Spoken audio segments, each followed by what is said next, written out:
직장 정년퇴직 후 1년 내 통장엔 뭐가 남았을까? 퇴직한 지 꼭 1년이 되는 날 통장을 열어봤다. 월급이 꼬박꼬박 들어오던 그 익숙한 알림은 이제 없다. 그 대신 빠져나간 내역만 빼곡하다. 카드 대금, 건강보험료, 전기요금, 그리고 손주 용돈까지. 아니, 분명히 퇴직금이랑 연금이 있는데 왜 이렇게 빠듯하지? 문득 내가 정말 은퇴를 준비했다고 할 수 있을까 하는 생각이 스친다. 많은 사람이 퇴직을 끝으로 본다. 하지만 진짜는 그때부터 시작이다. 회사에서의 나보다 은퇴 후에 내가 더 긴 시간을 산다. 그런데 막상 퇴직 후 1년쯤 지나보면 현실의 무게가 생각보다 무겁다. 돈도 시간도 관계도 준비하지 않으면 금세 흔들린다.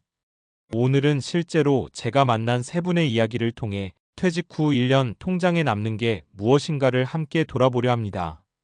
누군가에겐 경고가, 누군가에겐 작은 힌트가 될지도 모르죠. 1사례 1. 퇴직금은 잠시, 지출은 평생. 김선호 65세 씨의 이야기. 김선호 씨는 35년간 한 제조업체에서 근무하다가 63세에 정년퇴직했다. 퇴직금 1억 2천만 원, 국민연금 월 120만 원. 처음엔 든든했다. 오랜만에 아내와 해외여행도 다녀오고 평생 참고 살았던 SUV도 한 대 장만했다. 하지만 1년이 지나자 상황이 달라졌다. 월세를 받던 건물에 공실이 생기고 자녀 결혼자금 지원이 이어졌다. 국민연금만으로는 생활비가 빠듯해졌다. 퇴직금이라는 게요, 생각보다 금방 줄어듭니다. 한두 번 큰돈 나가면 눈 깜짝할 새예요. 퇴직 전엔 이 정도면 되겠지 했는데 막상 써보니 이걸로 평생? 싶더라고요. 선호 씨는 지금은 재취업을 준비 중이다. 편의점 아르바이트라도 하면서 생활비를 보태겠다고 한다. 그는 후배들에게 늘 이런 말을 남긴다. 퇴직금은 여윳돈이 아니라 인생 후반전의 연료다. 절대 보너스로 착각하지 마라. 이 사례의 핵심은 퇴직금은 목돈이지만 지속적 수입은 아니라는 점이다. 은퇴 후에도 꾸준히 들어오는 현금 흐름을 만들어 놓지 않으면 12년 만에 재정 불안이 찾아온다. 이 사례 2. 관계도 자산이다. 이정희 62세 씨의 이야기.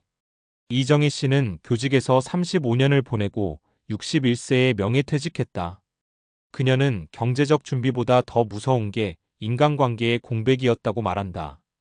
퇴직 전에는 동료 교사들과 매일 회의하고 학생들과 부딪히며 하루가 바빴다.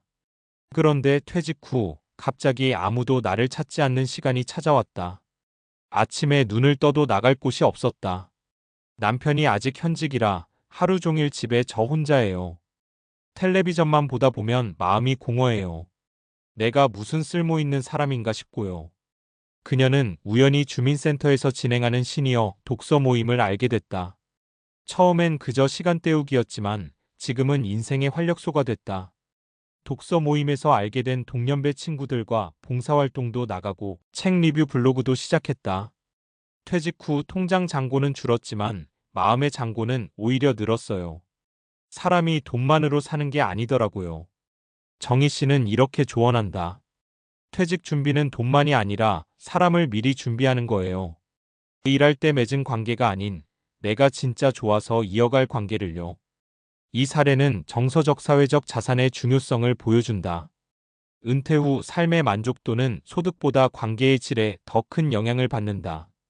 퇴직 후 고립되면 소비가 늘고 건강이 악화되며 결국 재정에도 악영향을 미친다.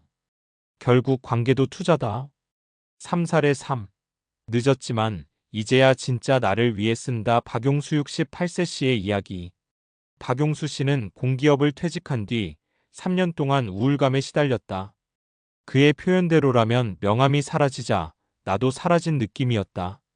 하지만 1년 전 우연히 친구의 권유로 노년 창업 지원 프로그램에 참여하게 됐다. 평소 취미였던 목공 기술을 살려 지역 아동센터에 나무 장난감을 만들어주는 작은 공방을 열었다. 처음엔 돈이 목적이 아니었어요. 그냥 내가 다시 쓰이고 싶었죠. 그런데 의외로 주문이 들어오고 지금은 월 50만 원 정도의 수익도 생겼어요. 그는 은퇴 후 통장 잔고를 이렇게 표현한다.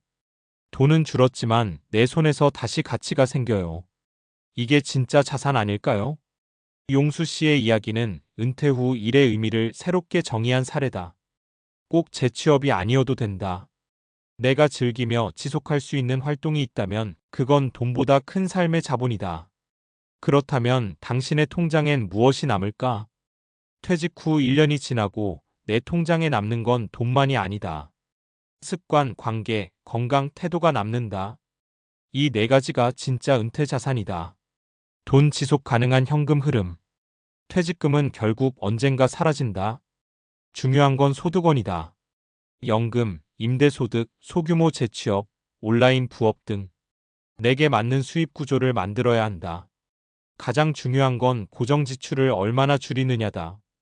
관계 외로움은 최고의 적. 일할 땐 몰랐다. 직장 동료와 진짜 친구는 다르다는 걸. 은퇴 후에는 마음을 나눌 사람이 필요하다. 관계를 미리 다져두는 것도 재테크다. 건강 시간보다 체력이 먼저다. 퇴직 후엔 시간이 많아진다. 하지만 건강이 받쳐주지 않으면 그 시간은 짐이 된다. 꾸준한 운동, 규칙적인 식습관, 적절한 취미가 필수다. 태도, 소비의 방향을 바꿔라. 젊을 때는 벌기 위한 소비를 했다면 이제는 의미를 위한 소비를 해야 한다. 남이 아닌 나를 위해 기억과 경험에 투자하자. 은퇴 후 1년 이렇게 준비하면 다르다. 퇴직 전 3년은 훈련 기간으로 생각하기. 월급의 일부를 미리 연금처럼 은퇴 생활비 계좌로 옮겨보자. 퇴직 후 수입 공백을 미리 체험해보면 현실 감각이 생긴다. 소비 일기 쓰기. 은퇴 후엔 수입의 크기보다 지출의 습관이 문제다. 3개월만 써도 본인의 소비 패턴이 보인다. 관계 재정비하기. 직장 중심의 인간관계를 넘어 동호회 자원봉사 등으로 영역을 넓히자. 나를 위한 인간관계는 은퇴 후 가장 강력한 자산이다.